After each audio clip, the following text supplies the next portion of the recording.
Hello students, welcome to my channel. तो आज हम स्टार्ट करेंगे अपना next chapter class 12 political science का challenges to and restoration of the Congress system. अब ये नाम क्यों आया भाई इस चैप्टर का? जैसे हमने देखा था पहले वाले चैप्टर में कि तीन इलेक्शन, फर्स्ट जनरल इलेक्शंस 1952, 1957 और 1962 के इलेक्शंस में क्या थी, कांग्रेस मेजॉरिटी में थी। लेकिन जो ये लास्ट वाला जनरल इलेक्शंस था इसमें थोड़ी दिक्कतें आना स्टार्ट हो चुकी थी। तो जो 1960s में जो भी चैलेंजेस है किसको, कांग्रेस को, प्लस और चैलेंजेस आने के बाद वो कैसे रिस्टोर हुई, कैसे वो डेवलप हुई, वो हम पढ़ेंगे इस चैप्टर में। तो टॉपिक देखते हैं क्या कवर करेंगे। Challenge of political cessation, fourth general elections of which is 1967, split in the Congress, and the last topic the 1971 election and restoration of Congress। तो पहले थोड़ा इंट्रो पे आते हैं कि क्या था, क्या सिचुएशन थी। तो जो प्राइम मिनिस्टर थे हमारे जवाहरलाल नेहरू, उनकी डेथ हो गई थी मई 1964 से, क्योंकि उनकी काफ़ी सालों से तबीयत ठीक नहीं चल रही थी इस चक्कर में। ठीक है, अब सबसे बड़ा क्वेश्चन आता है कि अब नेहरू जी के बाद कौन बनेगा प्राइम मिनिस्टर। ये क्वेश्चन आता है कि नेहरू जी के बाद क्या, अब हम क्या करेंगे। ठीक है, जो भी चीज़ें थी वो नेहरू जी देखते थे। तो ये सबसे बड़ी एक प्रॉब्लम आ गई। तो इसलिए जो 1960s का जो पीरियड है उसको डेंजरस डिकेड के नाम से नाम दे दिया गया। मतलब क्यों? क्योंकि उसमें बहुत सारी अनरिजॉल्व प्रॉब्लम्स थी, जैसे पोवर्टी था, इनइक्वालिटी था, कॉमन एंड रीजनल डिविजन्स थे, इलिटरेसी थी, जिसकी वजह से फेलियर हो रहा था डिसइंटीग्रेशन ऑफ द कंट्री का और डेमोक्रेसी का, डेमोक्रेटिक प्रोजेक्ट मतलब डेमोक्रेसी का। ठीक है, ये फेलियर हो रहा था बिकॉज ऑफ दीज रीजंस। ठीक है, अब नेक्स्ट आते हैं कि अब नेहरू जी के बाद बने कौन फिर। जब नेहरू जी पास हुए, when नेहरू जी लिखती जाऊंगी मैं, when नेहरू passes,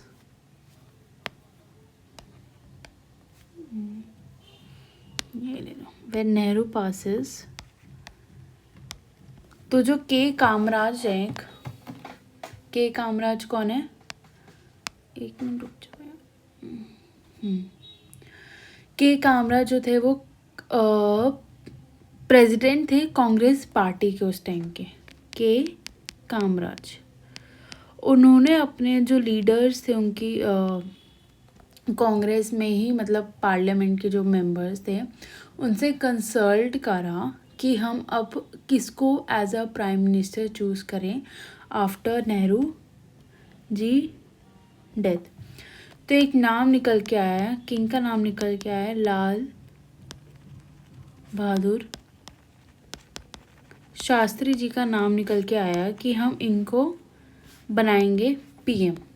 तो लाल बहादुर शास्त्री जो थे इंडिया के नेक्स्ट सेकंड प्राइम मिनिस्टर बने, लेकिन सिर्फ 2 इयर्स के लिए। 1964 टू 1966 ही जो लाल बहादुर शास्त्री है वो पीएम बने थे इंडिया के। अब ये थे कौन? ये नॉन कंट्रोवर्शियल लीडर थे उत्तर प्रदेश के। ठीक है, he was the non controversial leader of Uttar Pradesh. Plus ये इन्होंने नेहरू की कैबिनेट में भी काम करा हुआ है काफ़ी सालों के लिए। प्लस ये अपनी सिंप्लिसिटी के लिए जाने जाते हैं, नोन फॉर सिंप्लिसिटी।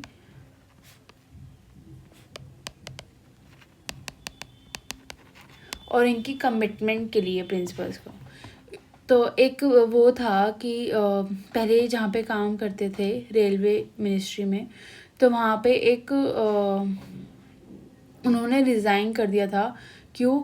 क्यों रिज़ाइन करा था ना, क्योंकि एक रेलवे एक्सीडेंट हुआ था, तो इसलिए उन्होंने अपना जो भी वो था आभार था वो उन्होंने, आभार कह रही हूँ, जो भी क्या कहूँ मैं उसको, लाइक कि मतलब उनको लग रहा था कि एज ए रेलवे मिनिस्टर थे ये, ठीक है, तो इनको लग रहा कि मैं ही रिस्पॉन्सिबल हूँ for the railway, for a railway accident, मेरे को मतलब मेरे होते हुए ये सब चीज़ें नहीं होनी चाहिए थी, इसलिए उन्होंने रिज़ाइन कर दिया था वहाँ से, ठीक है। तो इनकी जो ये प्राइम मिनिस्टरशिप चल रही थी ये 2 साल की, उसमें उन्होंने 2 चैलेंजेस फेस करे, ठीक है। इन्होंने 2 चैलेंजेस फेस करे थे। क्या था? एक तो ड्रॉट, सूखा पड़ गया था, बारिश नहीं हो रही थी, ठीक है, जिसकी वजह से फूड क्राइसिस हो गए थे। मेजरली क्या हो गया था?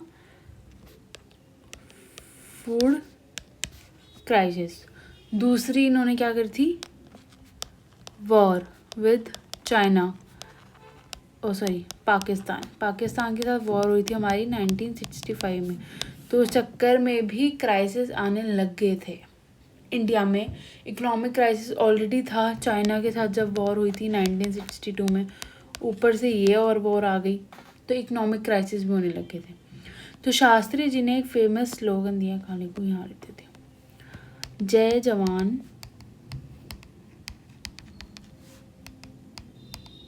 जय किसान। ये इनका बहुत फेमस स्लोगन था, इन्होंने दिया था टू एनकरेज फार्मर्स को एनकरेज करने के लिए ये इन्होंने स्लोगन दिया था। अब इनकी प्राइम मिनिस्टरशिप इतनी जल्दी क्यों एंड हुई, क्या था? तो जब ये ताशकेंत में थे, जो कि आज का जो कि तब का यूएसएसआर था और अभी की कैपिटल है उज़्बेकिस्तान की, तो जब ये वहाँ पे थे, वहाँ पे वो पाकिस्तान के जो प्रेसिडेंट थे मोहम्मद अयूब खान, उनके साथ एक एग्रीमेंट करने गए थे वॉर को एंड करने के लिए। कब गए थे ये? 10 जनवरी 1966 को जब ये वहाँ पे गए थे, तो वहीं पे रास्ते में इनकी डेथ हो गई थी, ठीक है।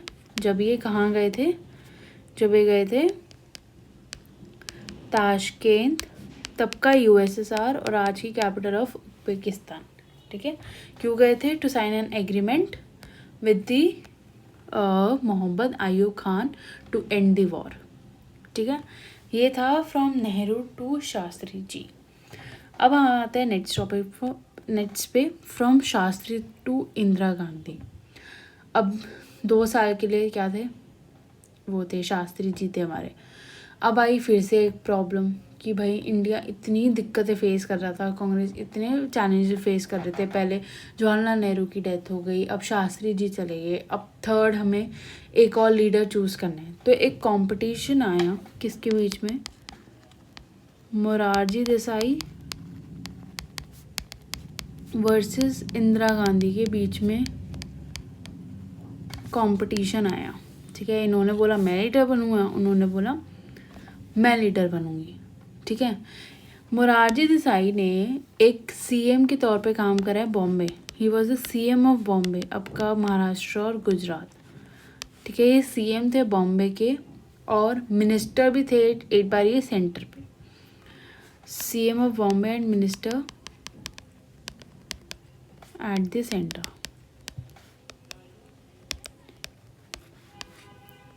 अगर हम इनकी बात करें इंदिरा गांधी की, तो ये थी डॉटर ऑफ जवाहरलाल नेहरू।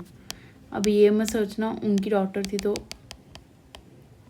इनको इसलिए बनाया गया था पीएम, ऐसा नहीं है, ठीक है। इन्होंने तो एज अ कांग्रेस प्रेसिडेंट भी काम करा है पास में, और एज ए यूनियन मिनिस्टर भी काम करा है फॉर इंफॉर्मेशन शास्त्री जी की कैबिनेट में, ठीक है। तो उन्होंने क्या क्या काम करा है? प्रेसिडेंट भी थी, कांग्रेस प्रेसिडेंट भी थी ये, प्लस ये यूनियन मिनिस्टर भी थी फॉर इंफॉर्मेशन।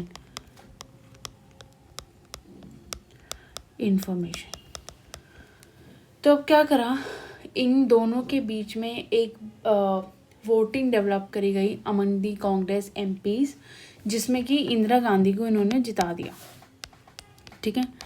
इंदिरा गांधी को जिता दिया और उनको पीएम बना दिया। लेकिन इनको पीएम क्यों बनाया था उन्होंने, मोरारजी देसाई को क्यों नहीं बनाया था?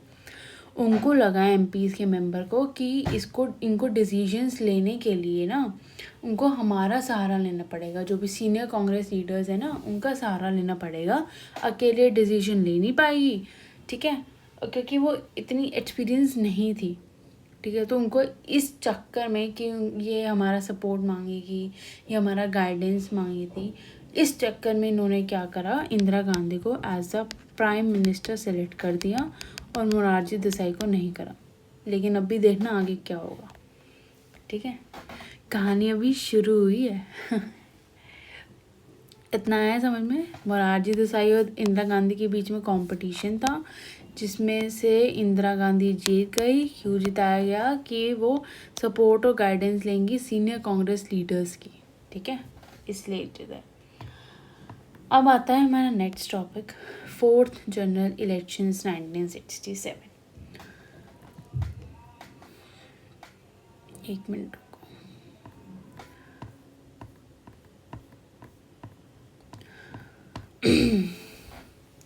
अब जो 1967 का जो ईयर था ना, वो as a landmark year declare करा गया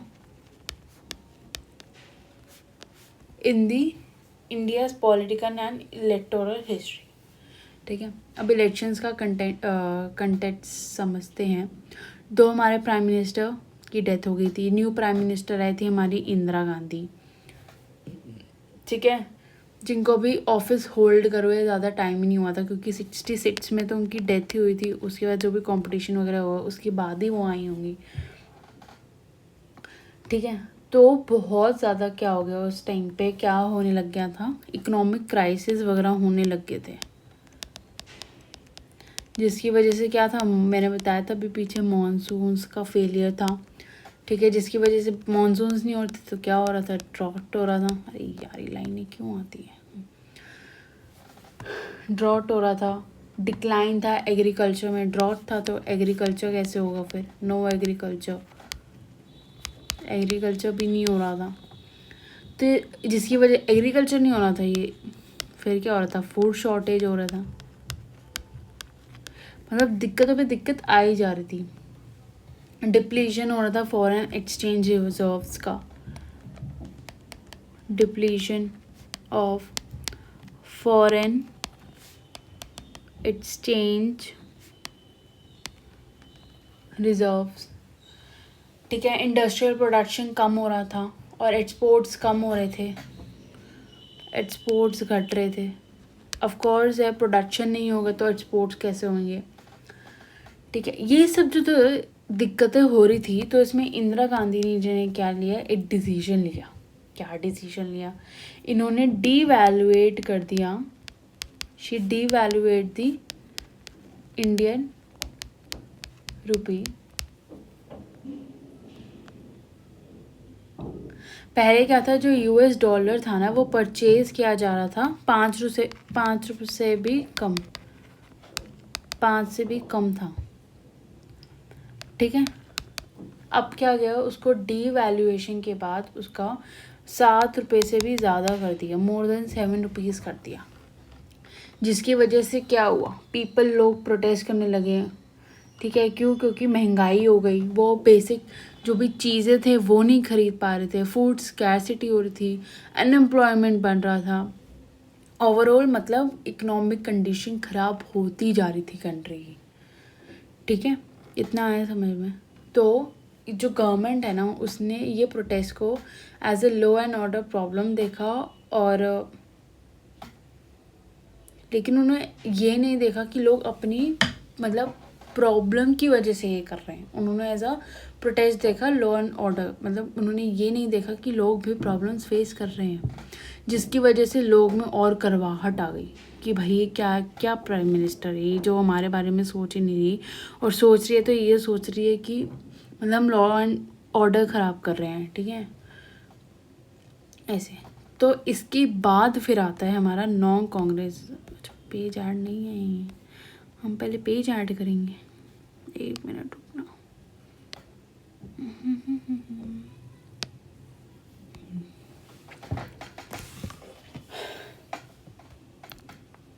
नॉन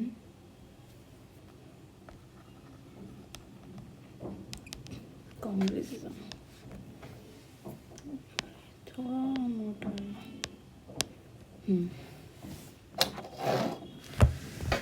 अब ये जो प्रोटेस्ट हो रहे थे, ये जिसकी वजह से किसकी वजह से ये जो प्राइजेस बढ़ चुके थे, कमोडिटीज़ महंगी हो रही थी, अनएम्प्लॉयमेंट हो रहा था, इन सब चक्कर में तो ये जो ओपोजिशन पार्टी थी ना, उन्होंने भी पार्टिसिपेट करना स्टार्ट कर दिया प्रोटेस्ट में। ओपोजिशन पार्टीज स्टार्टेड ऑर्गेनाइजिंग में, बेसिकली ऑर्गेनाइज कर रहे थे पब्लिक प्रोटेस्ट, ठीक है, जिसकी वजह से गवर्नमेंट पे क्या आया था, बहुत ज़्यादा प्रेशर आ रहा था।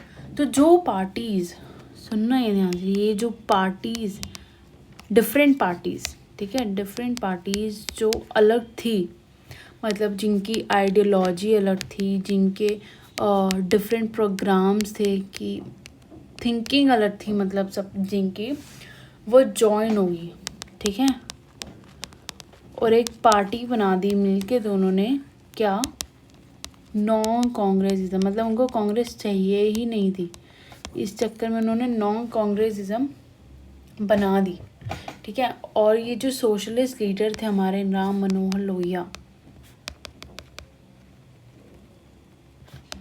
उन्होंने नाम दिया था इस पार्टी को नॉन कांग्रेसिज्म, कि हमें कांग्रेस नहीं चाहिए, ठीक है, एंटी कांग्रेस हो गए थे ये सब।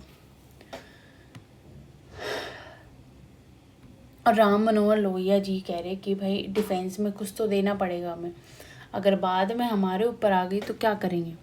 तो कांग्रेस ने, उसने, राम मनोहर लोहिया जी ने बोला कि जो कांग्रेस रूल था ना, वो अनडेमोक्रेटिक था। क्या बोला उन्होंने, कांग्रेस रूल वॉज अनडेमोक्रेटिक,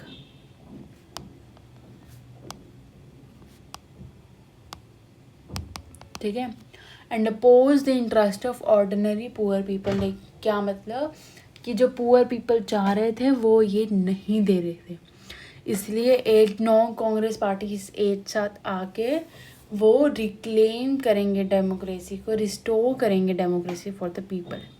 ये डेमोक्रेसी रिस्टोर हो रही है, शाबाश। ठीक है, अब उसके बाद आए हैं इलेक्टोरल वर्डिक्ट। काफ़ी पॉलिटिकल ऑब्जर्वर्स ने बोला कि जो इलेक्शन का रिजल्ट आया है ना, वो एक तरह का पॉलिटिकल अर्थक्वेक बोला गया। किसको, रिजल्ट्स ऑफ 1967 इलेक्शंस, ठीक है। जो हाफ ऑफ द मिनिस्टर्स थे ना इंदिरा गांधी के, वो डिफीट हो गए थे, मतलब हार चुके थे स्टेट्स में, जैसे कि के कामराज जो थे वो तमिलनाडु में हार चुके थे, और एस के पाटिल महाराष्ट्र में, अतुल्य घोष कहाँ रहते, वो वेस्ट बंगाल में, और के बी साहब बिहार में।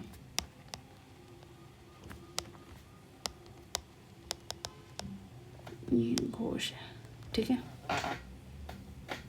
यहाँ पे लोग हार चुके थे। कांग्रेस जो थी, उनकी जो मेजॉरिटी थी वो स्टेट्स में तो हार ही गई थी, जैसे 9 स्टेट्स में वो हारे थे। पंजाब, 9 स्टेट्स में कांग्रेस हार चुकी थी। कौन कौन सी थी, पंजाब, हरियाणा, यूपी, उत्तर प्रदेश, मध्य प्रदेश, ठीक है, Bihar, West Bengal, Bihar, West Bengal, Orissa, Madras and Kerala, जो कि अब क्या हो गया है, केरलम हो गया है। इन सब 9 स्टेट्स में क्या था, कांग्रेस हार चुकी थी। कांग्रेस सेंटर पे तो आई थी लेकिन लीस्ट मेजॉरिटी में आई थी। तो मद्रास की अगर हम बात करें, कहाँ लिखो यार, यहाँ देखो, मद्रास की अगर हम बात करें तो मद्रास में एक रीजनल पार्टी आई थी जिसका नाम था द्रविड़ मुनेत्र कज़ागम, जो भी मतलब इसको जैसे भी प्रोनाउंस करना हो तुम्हें, DMK इन शॉर्ट। ये पार्टी पावर में आई थी, ये एक रीजनल पार्टी थी, ठीक है। उन्होंने क्या करा था, अब ये पावर में कैसे आई थी, इन्होंने क्या करा वहाँ पे एंटी हिंदी का प्रोटेस्ट कराया स्टूडेंट से कि हमें Hindi as an official language, ठीक है, हमें नहीं चाहिए, हमें हिंदी एज ऑफिशियल लैंग्वेज में प्रॉब्लम है, ठीक है। DMK ने ये गेम खेली। अब तो एक वो आया, एक स्टेटमेंट टाइप, क्या कहते हैं, लगा लो इसको कि एक ट्रेन लो, ठीक है, टुक लो, ट्रेन लो फ्रॉम दिल्ली टू हावड़ा, यहाँ पे एक भी कांग्रेस स्टेट नहीं मिलेगी। इतने बुरे हाल हो गए थे कांग्रेस के, जबकि वो 3 बार जनरल इलेक्शंस, जो स्टार्टिंग के जनरल इलेक्शंस है वहाँ पे जीती थी, और अब देख लो कोई मतलब बिल्कुल ही हार चुकी थी जब इंदिरा गांधी जी आई। अब कोलिजन्स हुए, कोलिजन मतलब मतलब दूसरी पार्टीज मिलती थी एक साथ और अपनी एक नई पार्टी बना लेती थी। तो कोलिजन्स क्यों बने, क्योंकि कोई भी सिंगल पार्टी को मेजॉरिटी नहीं मिल रही थी, no single party get majority. तो लोग पार्टीज ने क्या सोचा कि एक साथ आते हैं और अपना करते हैं फिर। तो जो नॉन कांग्रेस पार्टीज थी वो एक साथ आई, एक जॉइंट लेजिस्लेटिव पार्टी बनाई जिसको हम संयुक्त विधायक दल बोलते हैं, संयुक्त विधायक SVD। क्या था इसमें, non Congress parties came together, ठीक है, जो कि सपोर्ट करती थी नॉन कांग्रेस गवर्नमेंट को। तो SVD अगर हम देखें बिहार का, तो वहाँ पे 2 सोशलिस्ट पार्टीज आई, कौन कौन सी, SSP और PSP, along with CPI on the left and Jansangh on the right। और अगर हम पंजाब की बात करें, पंजाब में कौन कौन सी आई, एक पॉपुलर यूनाइटेड फ्रंट हुई जो कि 2 अकाली पार्टीज को मिलकर बनाती थी, popular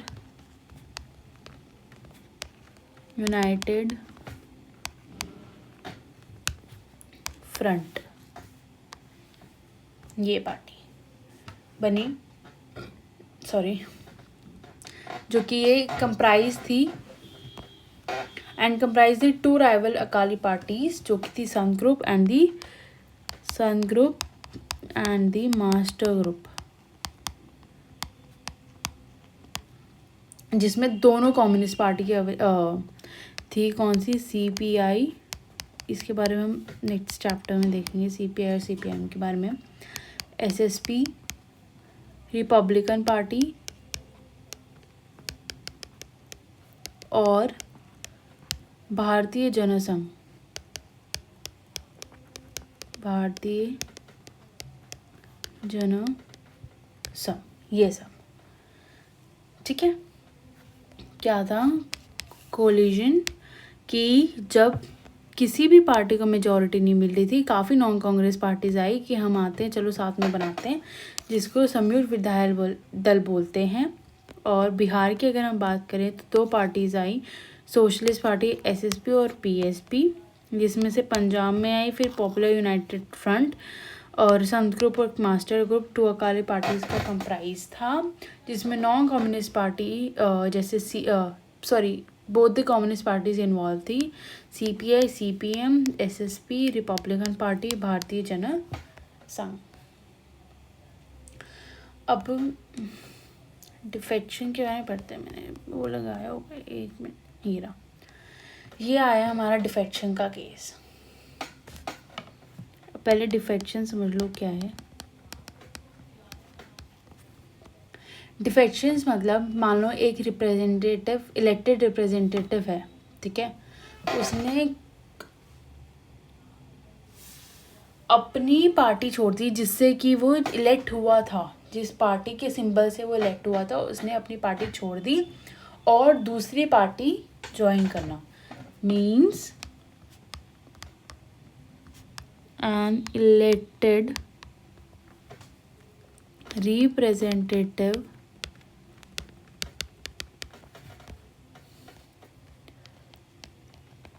leaves the party on whose symbol he or she elected and join। धोखा दे दिया मतलब, चतुर आदमी। अब इसमें एक केस आया हमारा, आया राम और गया राम, ठीक है, आया भी और गया भी। तो जो आया और गया राम है वो बहुत पॉपुलर हो चुका था। क्या था इसका मतलब कि राम आया और राम गया, इसका मतलब ये था। तो ये किसकी बात हो रही है? ये गयालाल जी की बात हो रही है। ये गयालाल जी की बात हो रही है। ये गयालाल जी कौन है? ये गयालाल जी जो है वो MLA थे हरियाणा के, MLA ऑफ हरियाणा। कब? 1967 में, ठीक है। इन्होंने क्या करा, अपनी पार्टी 3 बार बदली रातों रात। 3 टाइम हुए, कभी इधर जाना है जी, कभी उधर जाना है जी, कभी। पहले कांग्रेस से गए, कहाँ गए? यूनाइटेड फ्रंट पार्टी में।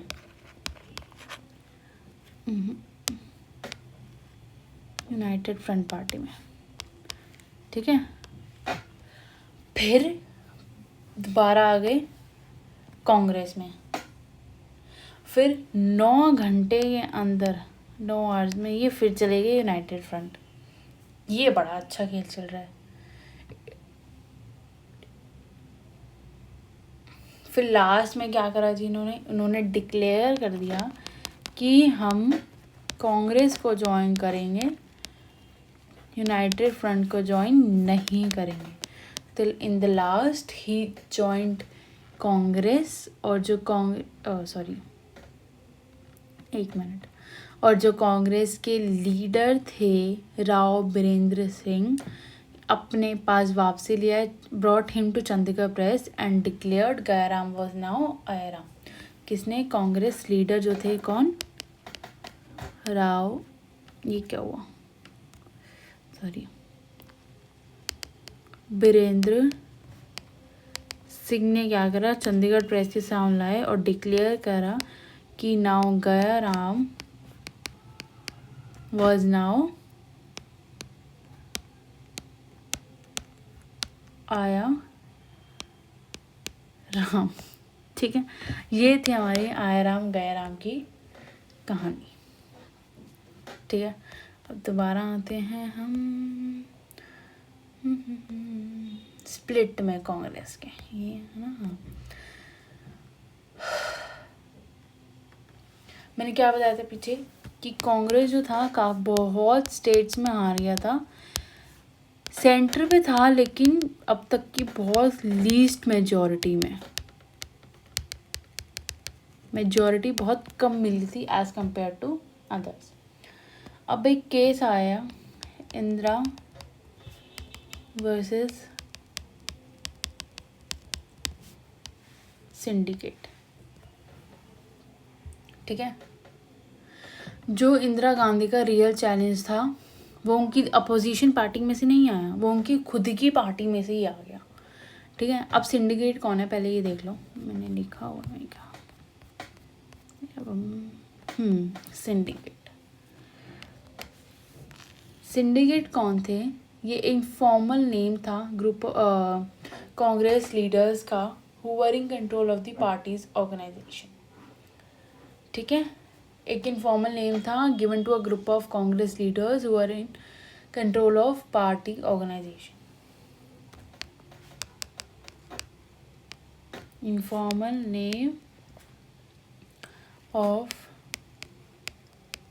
कांग्रेस लीडर्स। इनमें कौन कौन लेड कर रहे थे इसको? के कामराज। कहाँ से थे वो? अभी बताया था पीछे, तमिलनाडु से।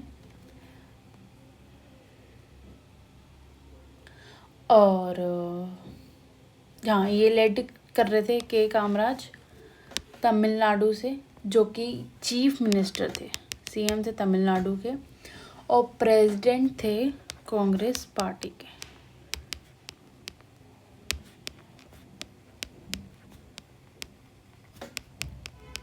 ये वही हैं जिनकी वजह से शास्त्री जी आए थे कैबिनेट में। ठीक है, ये it included powerful state leader जैसे कि एस के पाटिल थे इसमें। एस के पाटिल जी कहाँ से थे? बॉम्बे से। एस नीरजालिंगप्पा थे, अप्पा जी थे। ये कहाँ से थे? मैसूर से थे।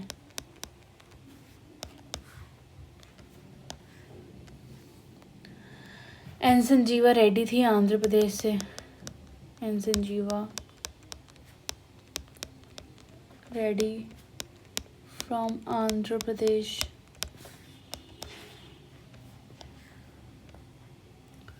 और अतुल्य घोष थे वेस्ट बंगाल से।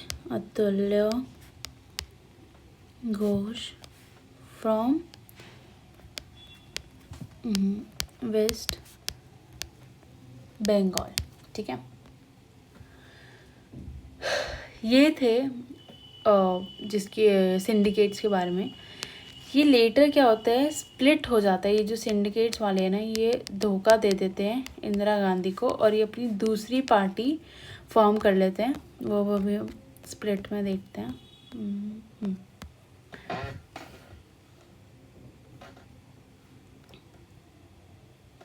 तो इंदिरा गांधी जी को बहुत प्रॉब्लम फेस करनी पड़ी थी सिंडिकेट्स की वजह से। ठीक है, अब वो आगे देखना क्यों। क्योंकि सिंडिकेट कौन थे, मैंने अभी पीछे बताया था, पावरफुल लीडर्स थे ये कांग्रेस पार्टी के ही। ठीक है, अब इंदिरा गांधी जी को 2 चैलेंजेस फेस करने पड़े इनको। पहला क्या, इंडिपेंडेंस फ्रॉम सिंडिकेट, कि इनको इंडिपेंडेंट होना था फ्रॉम सिंडिकेट। दूसरा क्या, रीगेनिंग ऑफ कांग्रेस, मतलब ये जो इन्होंने अपना हाल देखा 1967 के इलेक्शन के बाद, उनको रीगेन करना था अपना मेजॉरिटी। ठीक है, रीगेनिंग ऑफ इलेक्शंस क्या था, इंडिपेंडेंस फ्रॉम सिंडिकेट और regaining of Congress after 1967 elections. दोनों ने दिमाग लगाया भाई कि ऐसे तो नहीं हो पाएगा, ऐसे तो हम बैठे रह जाएंगे। 1 minute,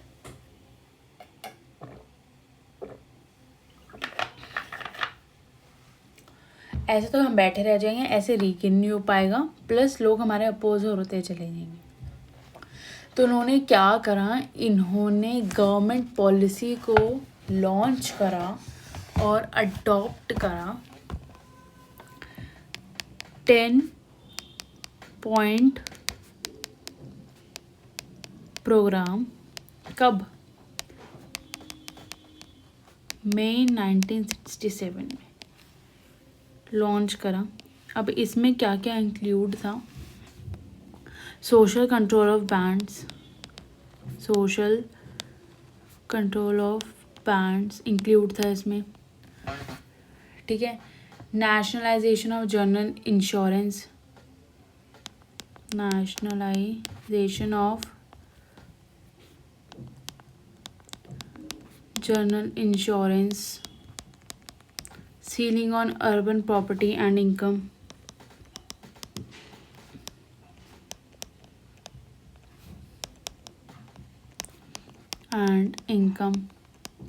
public distribution of food grains,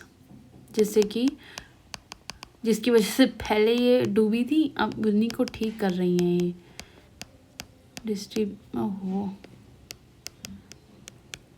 food grains.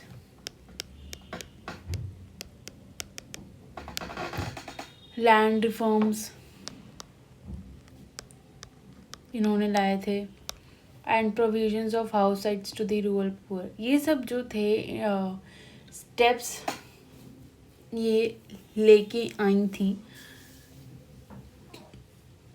ठीक है, जिससे कि वो मतलब थोड़ा डेवलपमेंट हुए, थोड़ा इनके खिलाफ जो लोग हो रहे थे उससे थोड़ा मतलब लोग बाहर आएँ और इनको सपोर्ट करें, ठीक है। फिर आते हैं हमारे प्रेसिडेंशियल इलेक्शन 1969। ये पीएम वाली नहीं है, ये प्रेसिडेंट इलेक्शंस है। इसमें क्या था, अभी भी क्या चल रहा था, इंदिरा गांधी वर्सेस सिंडिकेट ही चल रहा था इस टाइम पे भी, सिंडिकेट। तो जो हमारे प्रेसिडेंट थे जाकिर हुसैन, इनकी हो गई थी क्या, डेथ, जिसकी वजह से जो प्रेसिडेंट की पोस्ट थी वो वेकेंट थी। अब बोला भाई सिंडिकेट ने, अब बोले कि अब आओ मैदान में, सिंडिकेट बोले अब आओ मैदान में, चाहे बाद में खुद की बेइज्जती हुई हो, बट कोई नहीं। तो सिंडिकेट ने नॉमिनेट करा किसको, एन संजीवा रेड्डी, जो कि अपोनेंट थे इंदिरा गांधी जी के, इनको करा नॉमिनेट कि तुम आओ, तुम प्रेसिडेंट के इलेक्शन में खड़े हो, ठीक है। और ये स्पीकर भी थे लोकसभा के, speaker of Lok Sabha plus opponent of Indira Gandhi. Indira Gandhi ji आए, भाई तुम कैसे मेरे को पीछे पछाड़ दोगे, मैं भी हूँ अभी लाइन में। इंदिरा गांधी जी ने बोला, वाइस प्रेसिडेंट जो थे वीवी गिरी, कि तुम क्यों नहीं खड़े हो रहे इलेक्शंस में, तुम भी खड़े हो। तो अब हो गया एन संजीवा रेड्डी वर्सेस वीवी गिरी के इलेक्शंस में। तो इन्होंने क्या करा, थोड़ा जीतने के लिए इन्होंने पॉलिसीज़ भी अनाउंस करी, जैसे कि नेशनलाइजेशन ऑफ 14 और leading private banks and abolition of private purse, ठीक है। ये सब इन्होंने इंट्रोड्यूस करा, जिससे कि इनको और थोड़ी वो अच्छा थोड़ा इनका वो हो जाए। तो जो कांग्रेस के प्रेसिडेंट थे एस निजलिंगप्पा, वो उन्होंने इशू करा व्हिप और बोला कांग्रेस के एमपीज और एमएलएज को कि फेवर करो संजीवा रेड्डी को। तो मतलब जो ये थे निजलिंगप्पा, अप्पा जी बोलूँगी मैं इनको, इन्होंने इशू करा व्हिप कि तुम इनको वोट करना, ठीक है। और जो सपोर्टर्स थे इंदिरा गांधी के, उन्होंने रिक्वेशन करा special meeting of the ALCC। After silently, जो प्राइम मिनिस्टर थे उनको साइलेंटली सपोर्ट करने के बाद एक वोटिंग हुई, कंसाइज वोट हुआ, जिसमें कि एमपीज और एमएलए जो है वो वोट करेंगे जिसको वो चाहते हो। अब भाई पलटी गेम, अब जीते हमारे वीवी गिरी जी, ठीक है, ये गए भाड़ में। हाँ, तो हमारे वीवी गिरी जी क्या हो गए, जीत गए और वो बन गए प्रेसिडेंट, ठीक। तो अब क्या करा फिर से, सॉरी, अब होती है इस बात पे कांग्रेस स्प्लिट।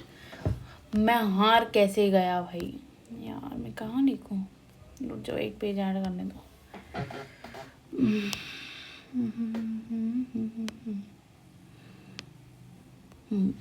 कांग्रेस स्प्लिट हुआ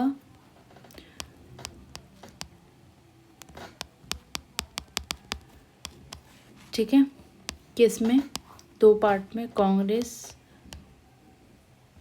ओ और कांग्रेस आर। ओ मतलब ऑर्गेनाइजेशन और आर मतलब रिक्वेशनिस्ट,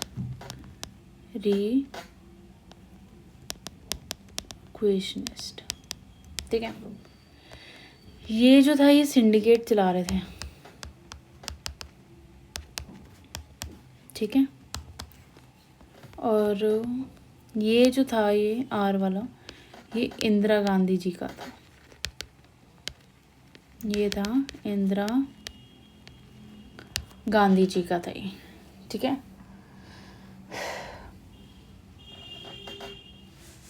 अब ये बताओ, इस मतलब इतना इतना इनका गुस्सा ये सब वो क्या था? वो यही था कि उनको ये लग था, ये जो सीनियर्स थे, कि भाई ये तो हमसे पूछ ही नहीं रही है। इनको क्या लग रहा था कि ये हमसे पूछेगी, ये हमसे गाइडेंस लेगी। इंदिरा गांधी जी, इन्होंने कर दिया बॉयकॉट। इंदिरा गांधी ने ना पूछा एक चीज़ इनसे, तो इस चक्कर में लोग चिढ़ चुके थे, ठीक है। अब आते हैं हमारे 1971 के इलेक्शंस, जिसमें से इंदिरा गांधी जी ने लिया एक बढ़िया स्टेप। इन्होंने क्या कर दिया, डिसोल्यूशन ऑफ इनकी जो भी पार्टी थी ऑफ द लोकसभा। कब? दिसंबर 1970 में, ठीक है।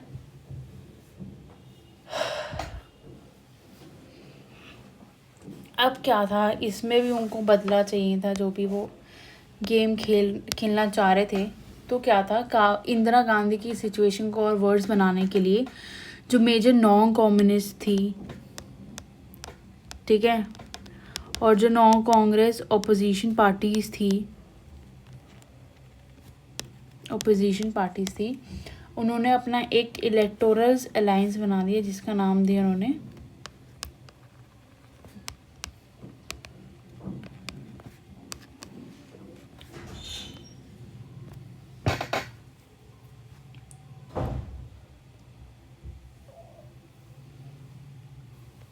ठीक है, ग्रैंड अलायंस, जिसमें कौन कौन सी पार्टीज थी एसएसपी स्टैंड फॉर संयुक्त सोशलिस्ट पार्टी,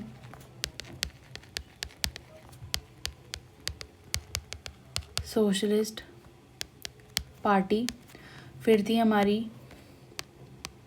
पीएसपी, प्रजा सोशलिस्ट पार्टी, ठीक है। उसके बाद थी हमारी एसडब्ल्यूए, स्वतंत्रता पार्टी, और लास्ट में थी हमारी भारतीय क्रांति दल, भारतीय क्रांति दल, BKD, पनीर की दुकान। ये सारे एक साथ आ गए और उन्होंने अपना अलायंस बना लिया। तो जो रूलिंग पार्टी थी कौन सी, इंदिरा गांधी वाली पार्टी थी, इनका अलायंस उन्होंने बना लिया था CPI के साथ। CPI मतलब कम्युनिस्ट पार्टी ऑफ इंडिया के साथ इन्होंने अपना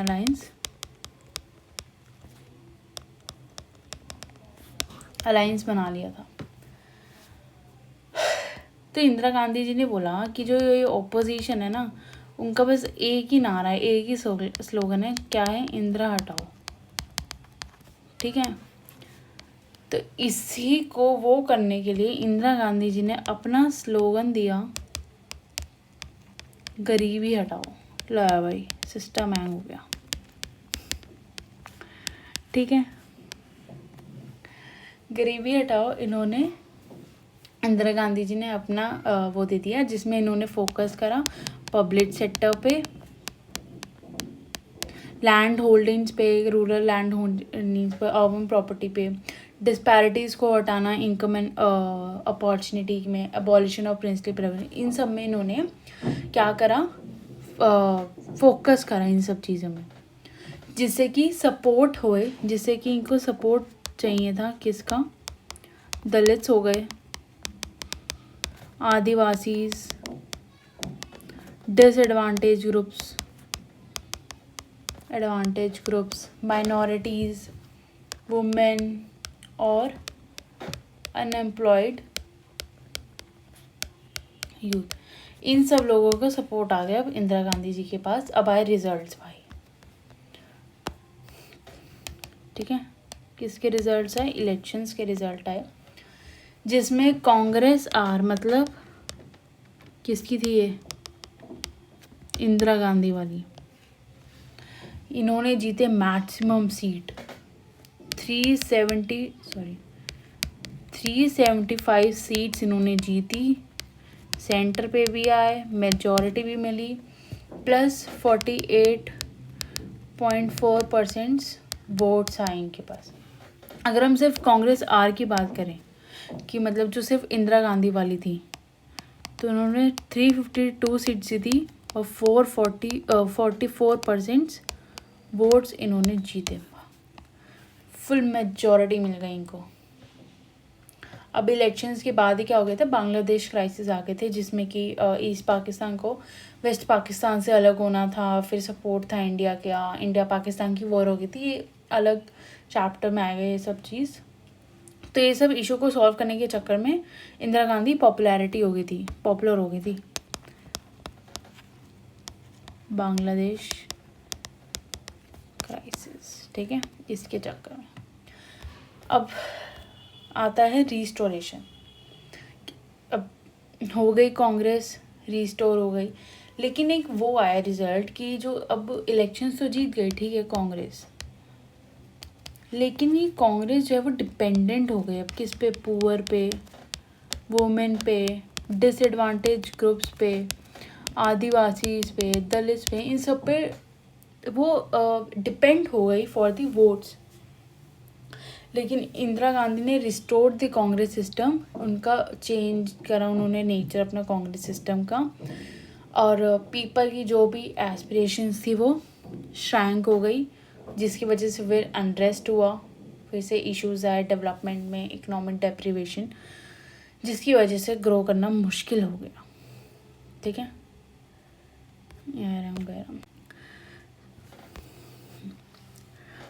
So this is all for this chapter.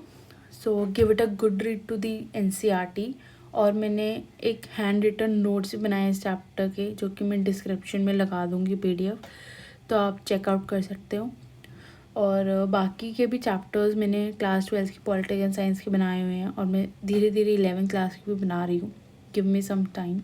So thank you for love you, tata, bye bye, and please subscribe to my channel. Bye bye.